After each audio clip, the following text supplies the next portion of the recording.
दोस्तों नमस्कार। दोस्तों मैं राकेश पारिक।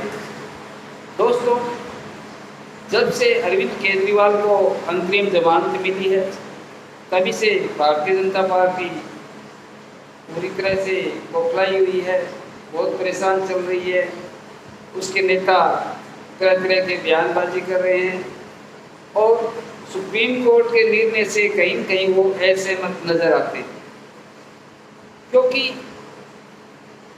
पार्टी के द्वारा काफ़ी प्रयास किए गए, ईडी के द्वारा प्रयास किए गए कि किसी भी तरह से 25 मई से पूर्व अरविंद केजरीवाल को जमानत ना मिले। जैसे ही अरविंद केजरीवाल की जमानत मंजूर हुई होते ही उन्होंने शुरुआत कर दी अपने भाषणों की, और उन्होंने महाराष्ट्र में और दिल्ली में और भी कई जगह पहुंचकर इंडिया गठबंधन की तरफ से जबरदस्त भाषण दिए। कल वो लखनऊ में थे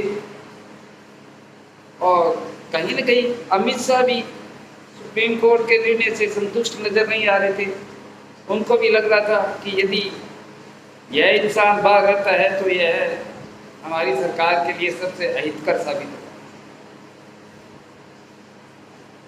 दूसरी तरफ एक आम आदमी पार्टी का ही प्यादा, जिसे मैं प्यादा इसलिए कहूँगा क्योंकि आम आदमी पार्टी ने उसे इतना दिया कि जितना शायद ही कोई पार्टी किसी को दे पाती है इतनी कम उम्र में, इतने कम समय में।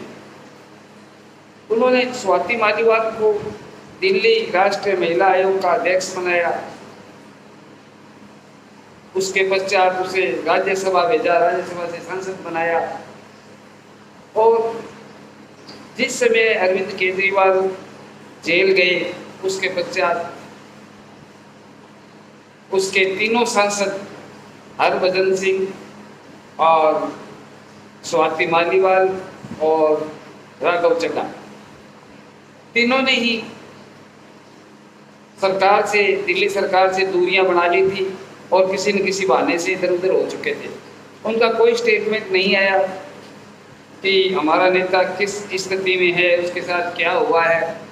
ये देखकर ही पहले से ही लगने लगा था कि ये सब व्यावसायिक लोग हैं, स्वार्थी लोग हैं और किसी न किसी मकर जाल में फंसे हुए हैं। तो दोस्तों, यह अरविंद केजरीवाल का भाग्य था, उसने काम किया।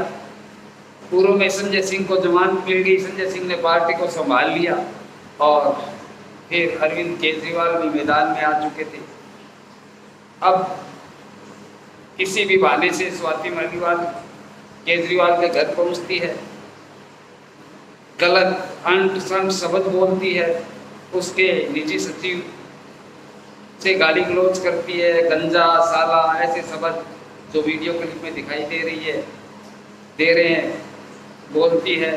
सुरक्षा कर्मियों से बदतमीजी करती है और उनको बोलती है कि मुझे उठा कर बाहर फेंक दो, तुम लोगों ने मेरे से टच किया तो मैं केस कर दूंगी, मैंने 112 पे कॉल किया है, पुलिस आ रही है। वो सिर्फ यही बोलते हुए दिखाई दे कि मैडम पुलिस अंदर नहीं आएगी, आपको बाहर जाना पड़ेगा, और वह उनसे बदतमीजी करती जाती है।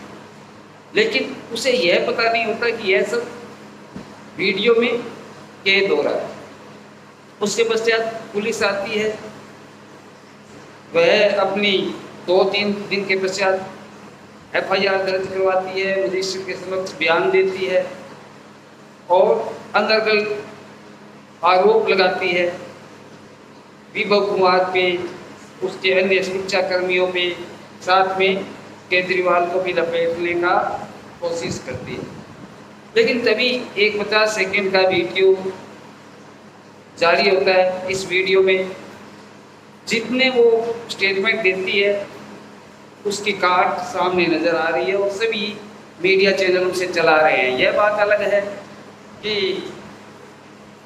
आज तक ABP और जी न्यूज़ उसे अपने हिसाब से चला रहे हैं। उसमें दोषी ऐसे लग रहा है जैसे विभव कुमार को दिखा रहे हों, सुरक्षा कर्मियों को दिखा रहे हो, अरविंद केजरीवाल को दिखा रहे हो। उनका ये कहना है कि इतनी बड़ी वारदात कैसे हो गई केजरीवाल के घर में, कहीं केजरीवाल भी तो इन्वॉल्व नहीं है, ये नहीं है, वो नहीं है।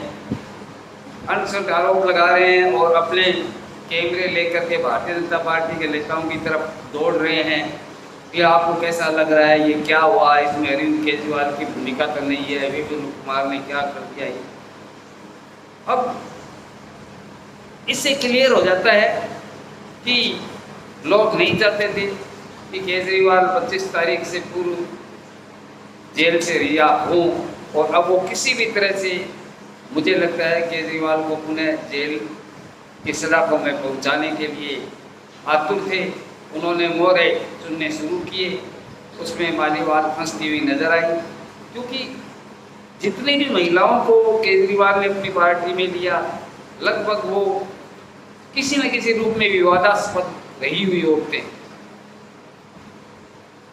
जैसे मैंने कई स्टेटमेंट इनके सुने, एक परिवार, उन्होंने अपने परिवार के बारे में दिया था स्वाति मालीवाल ने, और कुछ और भी एक बार गाड़ियों से लिफ्ट लेने का नाटक करते हुए सड़क पर देखा था मैंने। तो फिर भी इसको बहुत कुछ मिला, और ऐन चुनाव के समय इन्होंने ऐसी हरकत कर दी। तो यह स्पष्ट दर्शाता है कि एक पार्टी का कोई भी ईमानदार कार्यकर्ता जिसको इतना कुछ मिला हो, तो वो कम से कम उसके साथ कितना भी अधिक हो जाए, वह लगभग उस पार्टी का बुरा तो नहीं चाहेगा। लेकिन आज जो स्कैंडल उन्होंने करने की कोशिश की, उसका पटाक्षाप हुआ एक 50 सेकेंड के वीडियो के साथ, और ये अब केजरीवाल के लिए और भी अच्छा हुआ है, जनता को जानकारी मिली है कि सच में क्या हुआ था और क्या दिखाया जा रहा है। धन्यवाद, नमस्कार।